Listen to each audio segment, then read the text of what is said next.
বেঁচে থাকার চেয়ে বড় বাস্তবতা আর কিছু নয়।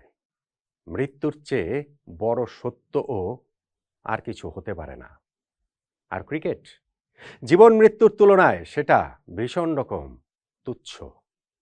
লিভারপুলের কিংবদন্তি ম্যানেজার বিল শ্যাঙ্কলি জীবন মৃত্যুর সঙ্গে ফুটবলকে মিলিয়ে যে অমর বাণী দিয়েছিলেন, সেটা নিয়ে আজও চর্চা হয়, হচ্ছে, হবেও স্পোর্টসকে গ্লোরিফাই করার ক্ষেত্রে। কিন্তু সত্যি সত্যি যখন আমরা এইরকম একটা বাস্তবতার মুখোমুখি দাঁড়িয়ে পড়ি, তখন এই স্পোর্টসকেও ভীষণ রকম তুচ্ছই কি মনে হয় না? এবং আজকে আমরা বাংলাদেশ প্রিমিয়ার লিগের ম্যাচে ওই সত্যের মুখোমুখি দাঁড়িয়ে গেলাম আরও একবার।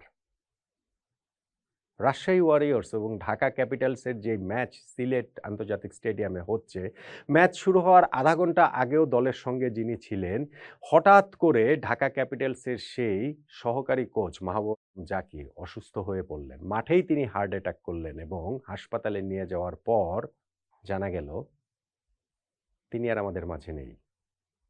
মৃত্যু তাকে এই নশ্বর পৃথিবী থেকে নিয়ে গিয়েছে। মাহবুব জাকি বাংলাদেশ ক্রিকেটের এক অবিচ্ছেদ্য নাম। সেটা আমাদের অনূর্ধ্ব-19 বিশ্বকাপ জয়ী দলের অংশ তিনি ছিলেন সেই কারণেও, তাসকিন আহমেদের বোলিং অ্যাকশন শুধরানোতে খুব গুরুত্বপূর্ণ রোল প্লে করেছেন সেই কারণেও, এবং আমাদের পেস বোলাররা সব সময় সব কাজে নিজেদের ভুল ত্রুটি শোধরানোর জন্য, নিজেদেরকে আরও শানিত করার জন্য যে তার কাছে ছুটে যেতেন সে কারণে। সেই মাহবুব যাকে আজকে মাঠ থেকেই, মাঠের মানুষ মাঠ থেকেই তিনি এই পৃথিবী থেকে বিদায় নিয়ে এক অনন্ত যাত্রায় শামিল হলেন। মাহবুব জাকির প্রতি আমাদের গভীর শ্রদ্ধা, সমবেদনা। বাংলাদেশ ক্রিকেট তাকে মনে রাখবে।